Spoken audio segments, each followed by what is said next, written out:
Hey, what up guys? Welcome to Feedback Friday. Today's video is brought to us by Sushil Ahire. He shot a travel video with the 1DX Mark II, a Phantom 4, a 5D Mark III for the time lapses, and he wants to know, would you hire me as a travel agency based off of this video, and what can I do to make more of a story as opposed to a montage? So let's go ahead and check out Sushil's video.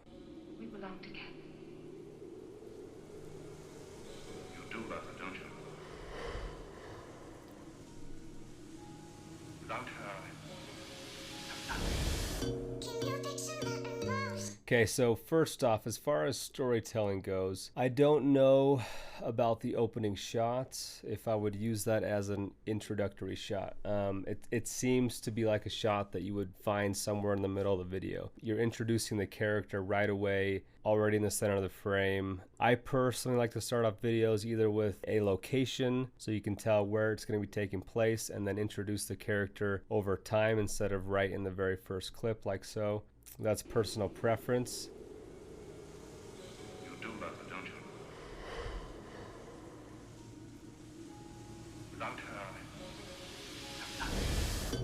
But we're, 15 seconds into the video, and unless I read the title, I really don't know yet where we're at. I don't know where Goa is. Wandering Minds, I don't know what that is. So even with the title, I really don't know what I'm going to be watching. In fact, I'm going to look up Goa to see where this takes place. Goa is in India. Okay, so I had no idea that Goa was in India. So those are the questions you want to answer for your viewer in the first 15 to 20 seconds, is let them know exactly where the video is taking place. I would have included in the title Best of Goa, India, because Goa is not a very popular place. Unless it's on the top, 10, 20 most visited, well-known places in the world, I would include more hints for your viewer to know where this is taking place, not only for storytelling purposes, but for search optimization purposes. If you want people to find these videos, you got to be using words that people are going to be typing. People aren't going to be typing best of Goa. That's just not a phrase. I mean, you probably will have 2 searches of that over the next 10 years of people searching for best of Goa. But if you typed in Goa, India or travel India, those are a lot bigger keywords that people are going to be searching for. So first tip, part of storytelling is the title, I would even say, is coming up with a better, catchier title that is more relevant to people outside of Goa. Does that make sense? And then as far as establishing goes, within the video as well, I might put Goa, India somewhere in text on the video in the first opening 10-15 seconds, so people know, if they don't look at the title, where this video is taking place. Or it could be done with a voiceover, anything, something to help the viewer know where we're at, or a famous landmark, but I don't know anything in Goa, so I wouldn't even know based off of a famous landmark if it was in Goa. So just have those things in mind and put yourself in the shoes of somebody who knows nothing about your country or where this is at, and think, how am I going to explain to them where we're at and help them know where this is going to be taking place. Okay, second thing I notice in these opening drone shots, I want you to look how the camera is kind of slowly moving like this. It's not a super smooth movement, but it's kind of a juddery movement. Watch this. See that? And then right there again. Again right there. So I talk about this a lot, but this is something I see very common in drone shots that make it look very amateur, is do not touch that joystick. If you're just doing a straightforward shot, don't touch it. Get your framing and just push straight forward. Don't try and correct it little by little. Unless you're doing kind of like a parallax move, then you have to hold it consistently. Hold the joystick at a consistent pace so that it's turning the exact same pace the entire time, instead of up a little, down a little, up a little, off a little, up a little, off a little. So it's constantly jerking like that. Be very subtle with those movements, and if you catch some of those shots, some of those little movements in your shot, don't use those in the final shot, or redo the shot and get a better shot without any of those little jitters. without her, I'm nothing.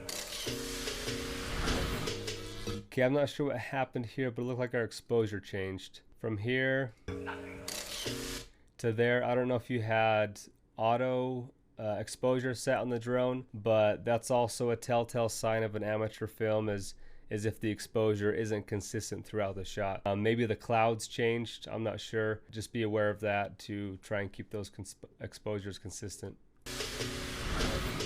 Okay, one thing, now there's a lot of transitions in this video and you'll see it throughout, but one thing I'll point out with transitions, try and utilize transitions.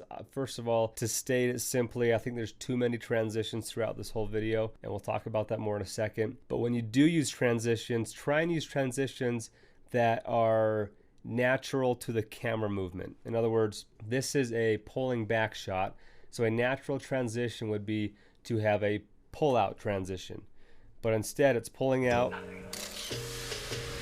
and the transition wipes a completely different direction. So it doesn't feel very natural in the flow of the video to have a shot moving backwards, have it transition this way, and then the next shot is pushing forward. See, it's just not very, it doesn't flow very well. Back, reverse, forward. So try and keep the movements of the transitions you do complementary to the movements rather than going against them or opposite directions. And then the two clips that you do decide to transition together, ideally they would be similar in their movement instead of one going back and the other going forward. Now this doesn't always work and doesn't always have to be this way, but ideally they would have both been moving back shots that you put together using that transition.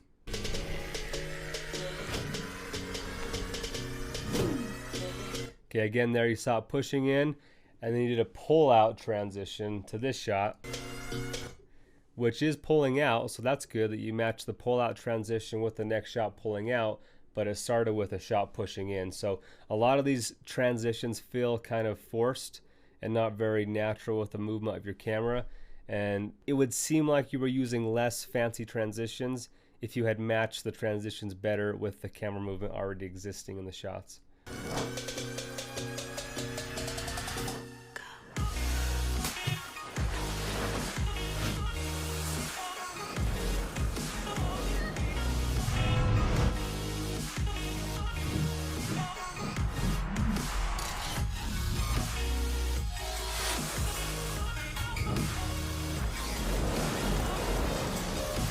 Okay, now Sushil's very talented editor. You can tell he's put a lot of time and energy into these transitions, and I'm assuming a lot of them were done in After Effects utilizing plugins or, you know, the Baker Toots smooth transitions. So he's done a lot of awesome, fancy, cool looking things, but again, I think it's a little bit overdone. Now this is just my personal opinion. Some people may like that much movement and transition. But even if you look at the guys like Sam Kolder, who essentially invented styles like this, those guys probably only use a fancy transition like that, maybe 20 to 40% of the time, depending on the video. Whereas this video is about 70 to 80% of the cuts are fancy, you know, smooth zoom transitions or swipes or fades or, you know, RGB glitches, whatever. And so my point is even the guys who are using this a lot, they're only using it about 20 to 40% of their cuts. The rest of their cuts are just clean cuts or maybe a little bit of speed ramp, speed transition, but there's not nearly as much of these fancy zoom in, zoom outs, RGB glitches and all that as you might think. So even the guys who use it a lot, I don't think they're using it nearly this much, and I still think those guys overuse it. So this, I would say, is way overused in my opinion. Sushil is way too many fancy transitions, and to me that's just a way of almost cheating or being lazy. It's like, okay, if I can't figure out how to make these 5 clips cut together nicely, well, let's just do some fancy swipe ins and swipe outs and that'll make them cut together better. So the real art to me comes in being able to cut things cleanly and find the right clips that will match together. Like I said, with movement, find 2 clips, 3 clips, 4 clips in a row that are all pushing in, and they will automatically look good in sequence without having to do any fancy transitions. Whereas a lot of yours probably didn't look good cutting together because one was pushing in and the next clip was pulling out, and so you're like, okay, they don't look good together, so I guess I just have to do a fancy transition. And that should be your last resort, I think, or not very commonly used. Instead, you should say, okay, let's swap that clip for a different clip and see how these two look together. I spend probably 3 or 4 hours on every project just swapping out clips to see which ones look better next to other clips, and I find 2 that look really good together, And then I find a third clip after that that looks really good after that one. So take the time in the editing process to put your clips together in better sequences that are going to help it flow naturally without having to use these fancy transitions. So as far as storytelling goes, that would be my first objective for you, Sushil, and first piece of advice is to spend more time making the clips already flow without any fancy transitions.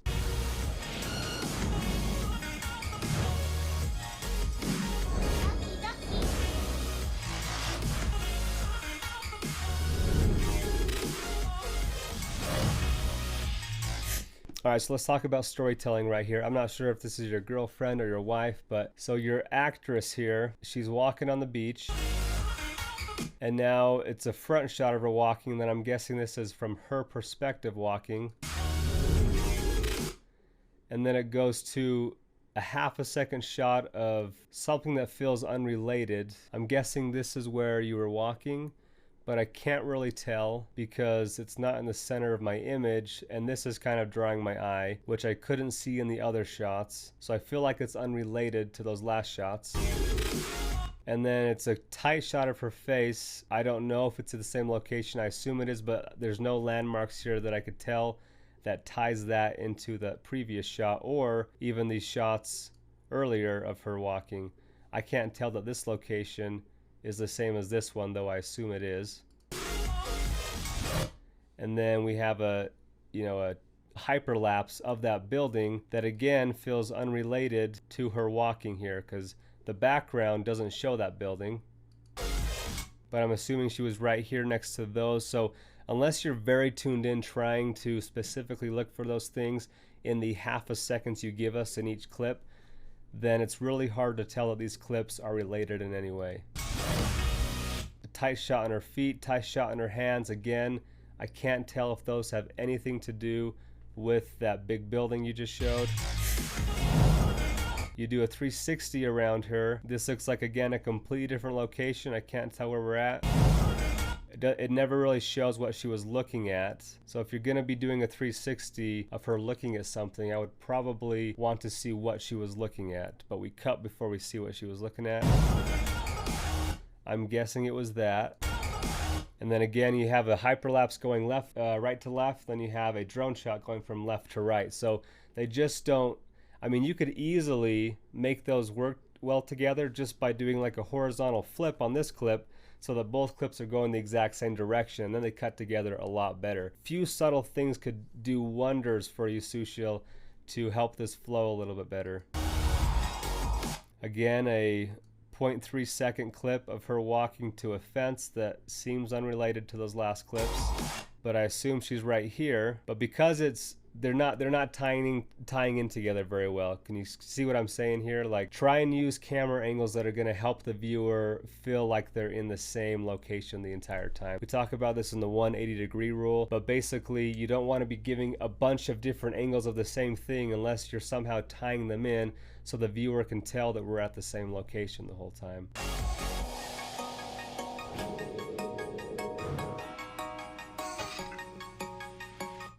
Okay, so with this location, we have a wide shot of what's drawing my attention is this building over here. I'm guessing that's the same building, but I can't see the roof, which was kind of what helped me realize what color it was. So I'm guessing that's the same building there.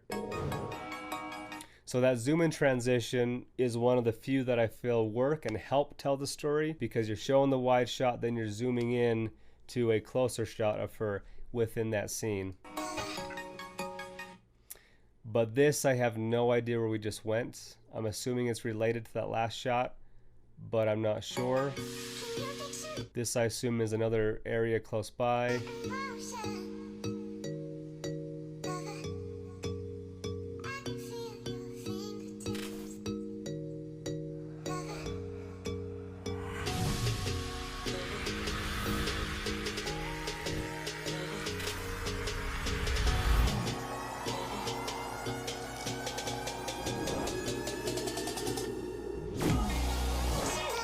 So again, on that hyperlapse right there, you're zooming in and then it zooms out to pretty much the same shot.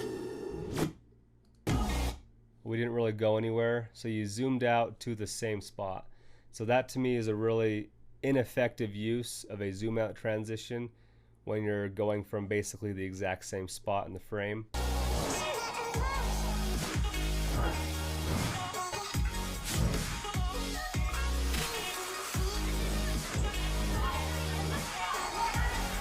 Now this is the first time I've seen the people. I don't know how big of a part of traveling to Goa, India the people are, but everywhere that I've traveled, to me the people are the biggest part, or at least my favorite part of traveling is seeing the different cultures and what people actually do rather than just buildings and landmarks and beaches. And we're, 2/3 into the video before we see a native, a human element to the video besides the tourist who is your wife or girlfriend. So my advice would be to put a human element into the video a lot sooner, or animal element, something where it's more than just landscapes.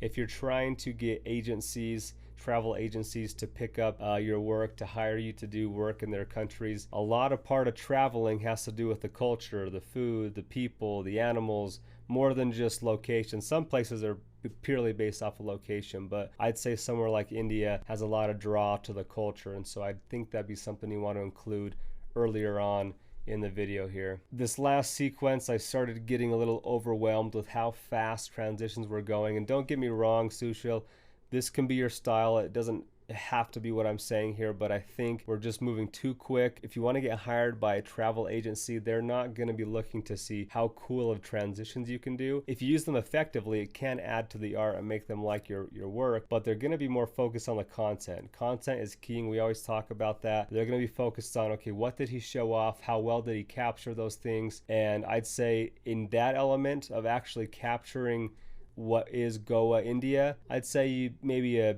B or a C rating. Then your editing was, just a lot to take in that kind of overwhelmed with the visuals. And I think had you edited it simpler or in a more fluid manner, then it would have made your content, the actual images you captured, go up in their rating to like a B or an A rating. But it's hard for me to tell how good the content is because I'm not getting enough of it. I feel like I'm transitioning too quick, that I don't really get to take in these images, and it's just more of a editing piece than it is a piece based on the visuals that I'm trying to watch.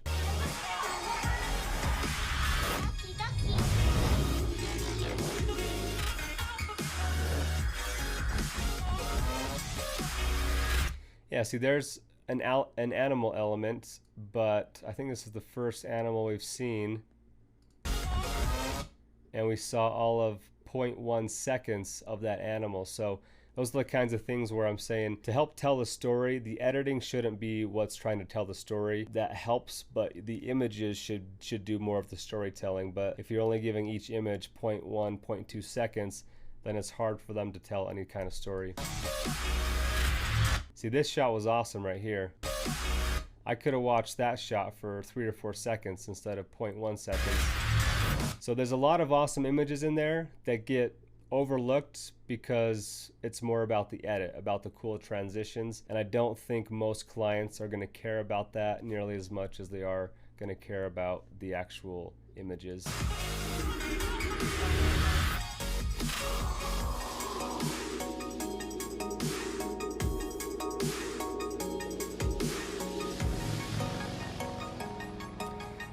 Okay, now the ending shots. I want you to watch the drone here. See those little jitter movements? Just slowly inching over little by little. It's not a consistent flowing movement. It's kind of like... So just really watch out for that, Sushil. When you're flying those drones, I wouldn't touch the joysticks and just do a straight push in, or if you're going to pan, make sure it's one fluid movement. Now this last shot, I don't know if this is a really famous landmark, but again, intro and outro, the beginning shot and the ending shot should be some of the most significant shots. They should have something that really show off, something that's unique to this place. And I would even put a call to action. There didn't seem to be any call to action at the end here. Did put up your videos here at the end. Whatever you're wanting them to do, maybe put up in text something you want people to do. Create a story either through audio, through text, through something to help drive the images a little bit as well. That's my personal advice. Overall, I thought the images were awesome. I thought the colors looked really good. A lot of cool camera movement, a lot of really cool hyperlapses and time lapses. I just think that the over editing took away a lot of your awesome cinematography for me, and I couldn't fully appreciate your cinematography because it was swallowed up in the fancy transitions, the quick transitions, and the over editing. So a lot of skill. Sushil, you have a lot of skill in both filming and editing, but I think you just need to rein back that editing a little bit and just try not to overuse some of these moves, and I think your work is going to stand out a lot more if you allow the images to do the talking for you versus the editing trying to carry your story. So that's it for Sushil's video. If you guys have any further questions for me or for Sushil, please let us know.